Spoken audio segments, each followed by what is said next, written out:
नमस्कार, आप देख रहे हैं दूरदर्शन किसान। गांव किसान की एक नई कड़ी में मैं अदिति शर्मा आप सभी का स्वागत करती हूं। हमारे इस कार्यक्रम में कुछ अहम जानकारियां हम आपके लिए लेकर आए हैं। हमेशा की तरह रहेंगे हमारे तीनों सेगमेंट्स, खेती किसानी, हमारा पशुधन और कामयाब किसान की दास्तान। तो आइए इसी के साथ कार्यक्रम की शुरुआत करते हैं।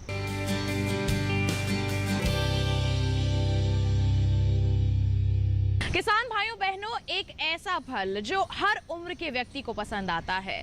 जी हाँ, साथ ही अगर हमारे किसान उसका प्रसंस्करण करके उसके उत्पाद की बिकवाली करें तो निश्चित तौर पर अच्छी आमदनी भी अर्जित कर सकते हैं। कौन सा है ऐसा फल, आइए इसके बारे में आपको जानकारी देते हैं हमारे सेगमेंट खेती किसानी में।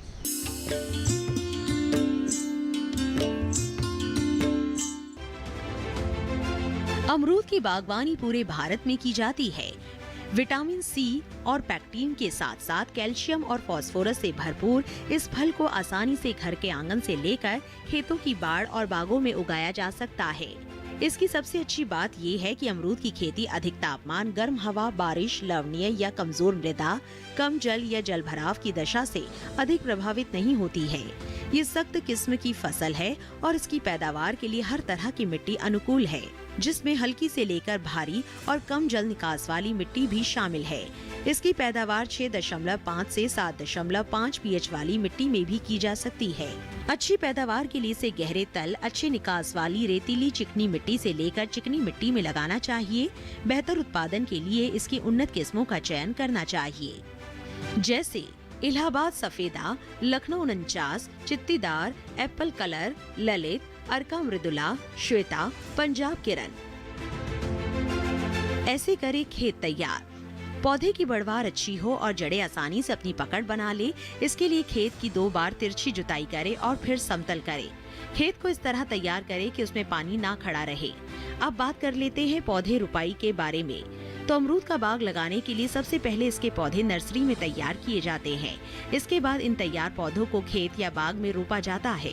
रुपाई का सबसे अच्छा समय जुलाई-अगस्त का होता है, लेकिन यदि सिंचाई की बेहतर सुविधा हो तो फरवरी-मार्च में भी रुपाई का काम किया जा सकता है। पौधे की रुपाई के लिए पहले 60 सेंटीमीटर चौड़े, 60 सेंटीमीटर लंबे और 60 सेंटीमीटर गहरे गड्ढे को तैयार करें। इसमें 20 से 25 किलोग्राम सड़ी गोबर की खाद, 250 ग्राम सुपर फॉस्फेट और 40 से 50 ग्राम मिथाइल पैराथियोन पाउडर को ऊपरी मिट्टी में मिलाकर गड्ढों को भर दे। मिट्टी सतह से 15 सेंटीमीटर ऊपर तक भरे। इसके बाद मिट्टी पर सिंचाई करें। गड्ढों में मिट्टी पौधा लगाने के 15 से 20 दिन पहले भर देना चाहिए। इस तरह तैयार गड्ढों में नियत समय पर पौधों की रुपाई करें, साथ ही हल्की सिंचाई भी करें। इस फसल में वैसे तो ज्यादा सिंचाई की जरूरत नहीं होती है, लेकिन शरद ऋतु में पौधे की सिंचाई 15 दिन के अंतराल पर और गर्मियों के मौसम में 7 दिन के अंतराल पर करते रहना चाहिए। साथ ही अमरूद के खेतों में 10 से 15 दिनों के अंतर पर निराई गुड़ाई करके खरपतवार को निकालते रहे। बारिश के मौसम में इस बात का खास ध्यान रखें कि बाग में अनावश्यक पौधे न उग पाए। इसके अलावा अमरूद में कीड़े की समस्या बारिश के मौसम में ज्यादा देखी जाती है।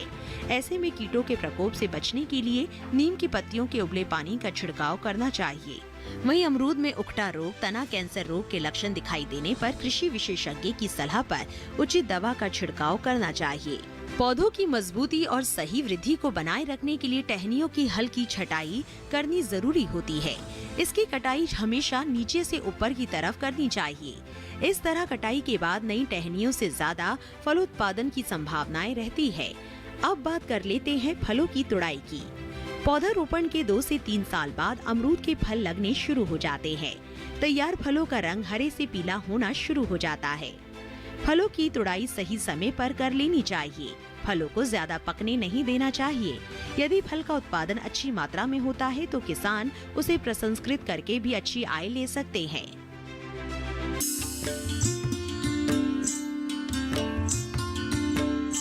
तो ये था सेगमेंट खेती किसानी। इसी के साथ बता दें कार्यक्रम में वक्त हो चला है एक छोटे से ब्रेक का। आप कहीं मत जाइए, हम जल्द ही हाजिर होंगे। बने रहिए दूरदर्शन किसान पर, देखते रहिए हमारा कार्यक्रम गांव किसान।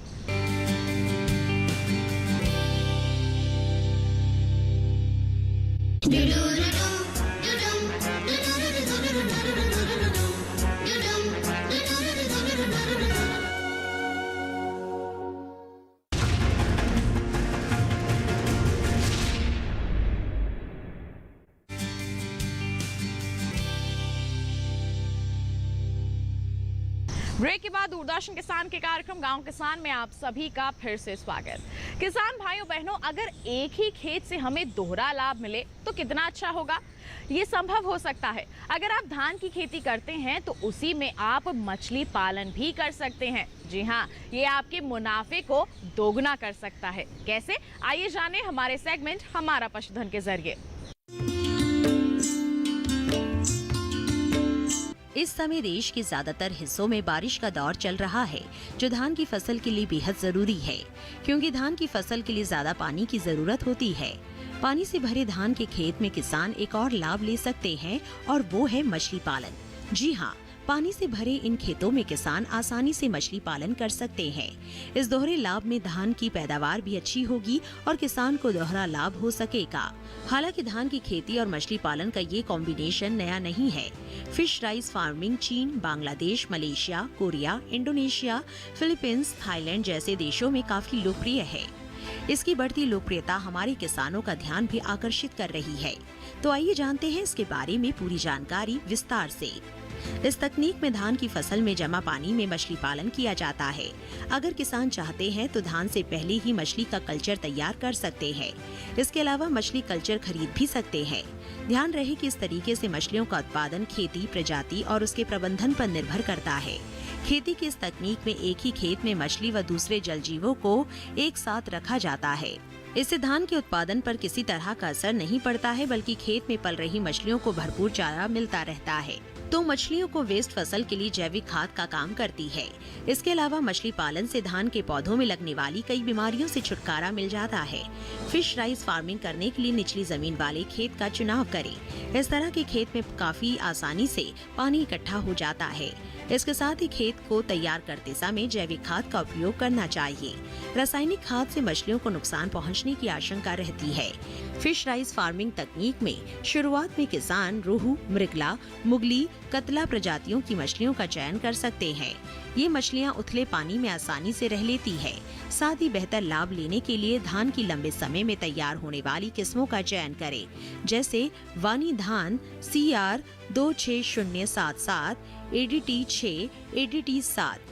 इससे मछलियों को 4 से 5 माह का समय मिल जाता है। ये मछलियां 3 माह में ही करीब 500 से 700 ग्राम की हो जाती है। किसान 1 एकड़ के खेत में 400 किलो मछली का बीज या करीब 2000 मछलियां छोड़ सकते हैं। किसान इस बात का ध्यान रखे कि रुपाई के करीब 7 दिन बाद ही मछलियां छोड़े। साथ ही खेत में पानी का स्तर बनाए रखे। धान के खेत में करीब 6 इंच या इससे ज्यादा पानी रखे। पानी का स्तर 9 इंच भी रख सकते हैं। इस तकनीक से मिलने वाले लाभ: मिट्टी की सेहत अच्छी रहती है, फसल का उत्पादन बढ़ता है, प्रति यूनिट एरिया पर कमाई अच्छी होती है, उत्पादन में खर्च कम होता है, फार्म इनपुट की कम जरूरत पड़ती है, किसानों की आमदनी बढ़ती है, उर्वरक पर कम खर्च होता है। इस तरह किसान उतनी ही भूमि में कम संसाधन में एक ही समय में 2 गुना लाभ कमा सकते हैं।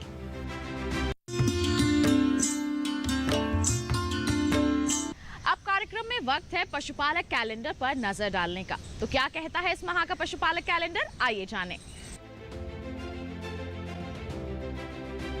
HS और BQ टीकाकरण के 10 से 15 दिन पहले सभी पशुओं की डीवॉर्मिंग कर देनी चाहिए। ऐसा करने से टीकाकरण प्रभावी हो जाता है। पशुओं को 50 से 60 ग्राम खनिज मिश्रण एवं 20 ग्राम नमक प्रतिदिन देना चाहिए। गर्मियों के मौसम में लगाई गई ज्वार फसल पशुओं को ना दें। इस समय ये हानिकारक हो सकता है। बरसात के मौसम में हरे चारे की अच्छी पैदावार लेने के लिए ज्वार व मक्का की बुआई करें। हरे चारे की फसल से अधिक उत्पादन लेने के लिए उन्नत किस्म के बीज का प्रयोग करें। जून का महीना काफी गर्म रहता है, इसीलिए पशु के लिए अलग से शेड बनाएं। इस समय पशु को ज्यादा से ज्यादा पानी पिलाएं। अधिक दूध देने वाले पशुओं को तरल कैल्शियम, फास्फोरस की मात्रा 70 से 100 ग्राम प्रतिदिन दें। पशुओं को बाह्य परजीवियों से बचाने के लिए पशु चिकित्सक की सलाह पर दवा का प्रयोग नियमित रूप से करें। यदि पिछले माह भेड़ के ऊन कतरने का कार्य ना किया हो तो इस माह कर लें। तो ये था हमारा सेगमेंट हमारा पशुधन। इसी के साथ बता दें कार्यक्रम में वक्त हो चला है एक और छोटे से ब्रेक का। आप कहीं मत जाइए, देखते रहिए हमारा कार्यक्रम गांव किसान और बने रहिए दूरदर्शन किसान पर।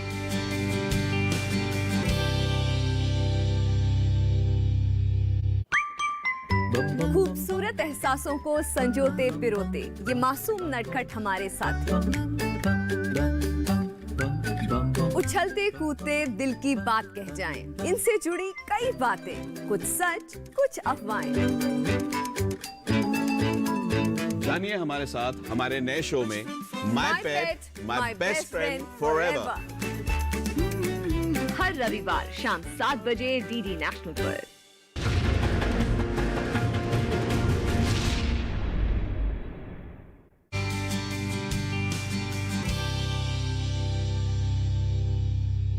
ब्रेक के बाद दूरदर्शन किसान के कार्यक्रम गांव किसान में आप सभी का फिर से स्वागत। अब कार्यक्रम में वक्त है हमारे कामयाब किसान से मुलाकात करने का, जिन्होंने अपनी नई सोच, अपनी कड़ी मेहनत से ये सफलता का मुकाम हासिल किया है। कैसा रहा है इनका कामयाबी का सफर, आइए जानें।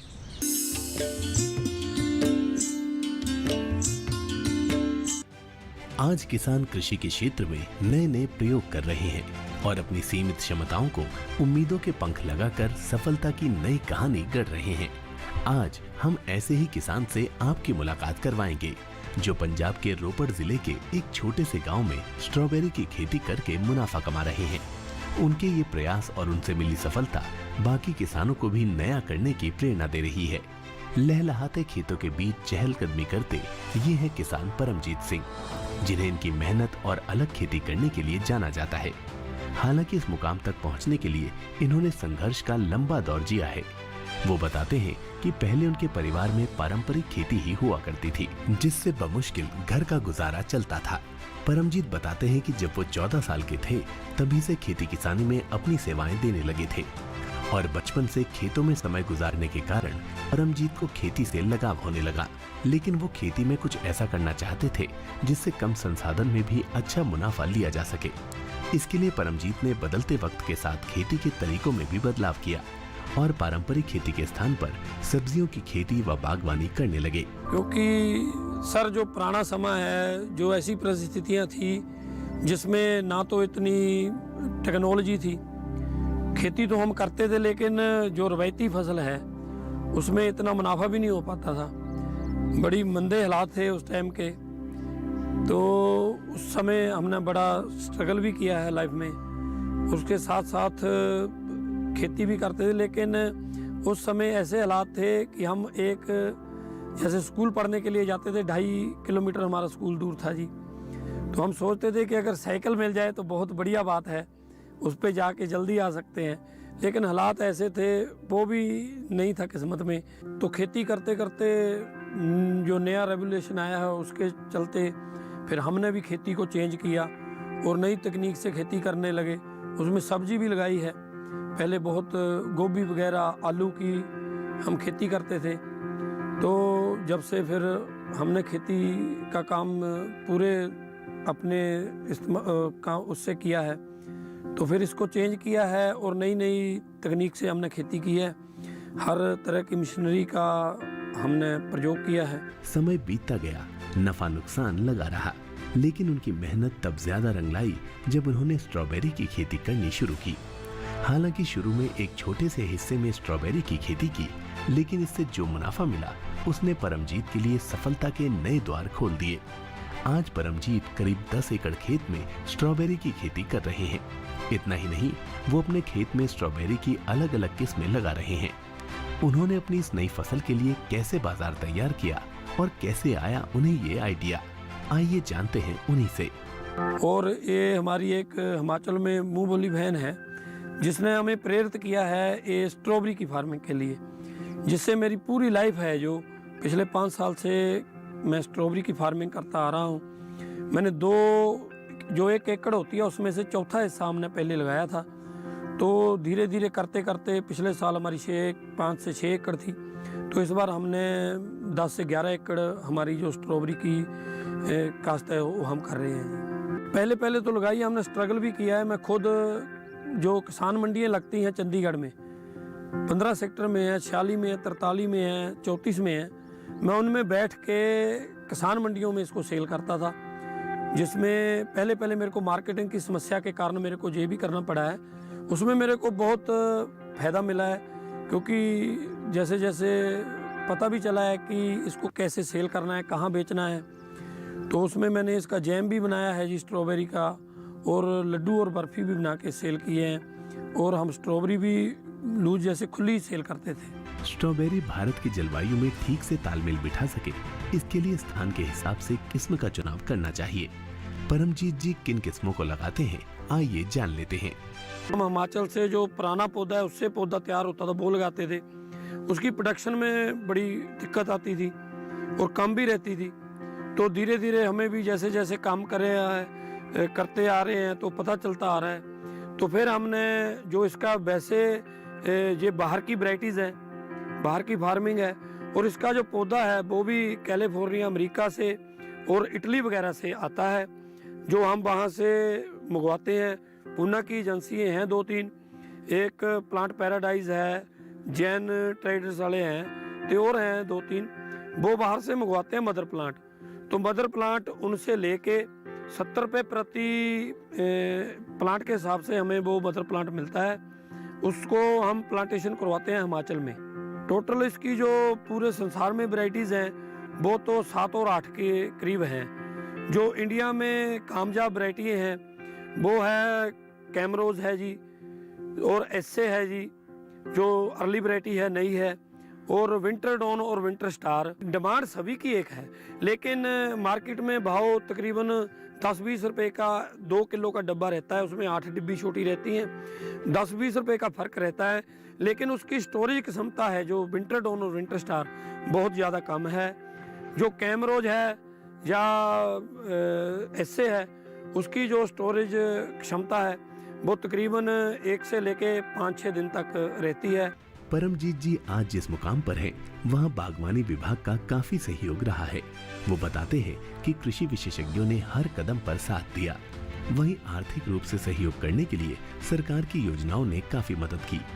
आज आलम यह है कि परमजीत सिंह का उदाहरण देकर बागवानी विभाग काफी किसानों को भी आगे बढ़ने में सहायता कर रहा है।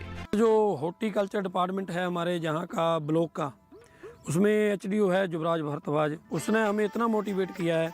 उसने हमें बताया कि आप ये खेती करो, आपको इसमें ये मुनाफा है, तो इसमें आपको ये सब्सिडी मिलेगी। कि वो आगे जो 4-5 और मेरे गांव के लड़के हैं वो भी जैसे मशरूम वगैरह या स्ट्रॉबेरी की फार्मिंग करना चाहते हैं, उनकी हेल्प के लिए भी जुटे हुए हैं। बढ़िया है जी, गवर्नमेंट का रिस्पॉन्स हमें बढ़िया मिला है। 5 साल से जैसे मैं इनको देख रहा हूँ, इन्होंने 1 एकड़ से हाफ एकड़ से स्टार्ट किया था काम। उसके बहुत सी प्रॉब्लम आई। सबसे ज़्यादा प्रॉब्लम जो है मार्केटिंग की आई दिक्कत, उसके बाद लेबर की बहुत प्रॉब्लम आई। ये इनकी फैमिली का और इनके जो गांव का वो सारा कोऑपरेटिव सिस्टम रहा, उनका साथ रहा है, उसकी वजह से जो ये हैं आज इस पोजीशन पे पहुंचे हैं। आज उन्होंने 10.5 एकड़ लगाई हुई है। लास्ट टाइम जो इन्होंने 4.5 एकड़ लगाई थी, तो इन्होंने बोला इनका टारगेट जो है 25 एकड़ तक लगाने का ये स्ट्रॉबेरी का है। 2015 से मैं इनके टच में आया हूँ, तब से मैं लेके आज तक इनको जो हमारा हॉर्टिकल्चर का एक्टिविटीज़ हैं वो सारी इनको बुलाते हैं, जैसे कैंप लगाते हैं इनके गांव में, जैसे ये हमारी बहुत हेल्प करते हैं। और गांव के जो फार्मर्स हैं उनको इस हॉर्टिकल्चर के लिए डाइवर्सिफिकेशन, एग्रीकल्चर में डाइवर्सिफिकेशन लाने के लिए ये उनको उत्साहित कर रहे हैं इस टाइम।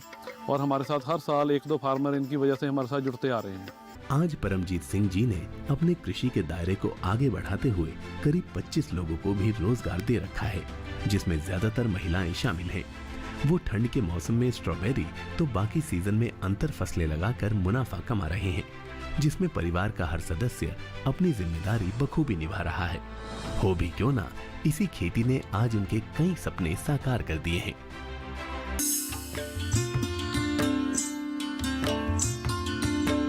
तो ये थे हमारे आज के कामयाब किसान। उम्मीद करते हैं इनकी कामयाबी को देखकर आप भी इनसे जरूर प्रेरित हुए होंगे। और इसी के साथ बता दें आज के अंक में बस इतना ही। उम्मीद करते हैं आज के कार्यक्रम में दी गई जानकारियां आपके लिए लाभकारी साबित होंगी। चलते चलते एक विशेष जानकारी आपके लिए, टीवी स्क्रीन पर दिखाए जा रहे QR कोड को स्कैन कर लीजिए, सीधा पहुंच जाएंगे हमारे YouTube चैनल पर। आप दोबारा हमारा ये कार्यक्रम देख सकते हैं। इसी के साथ हमें दीजिए इजाजत। आप बने रहिए दूरदर्शन किसान पर। नमस्कार।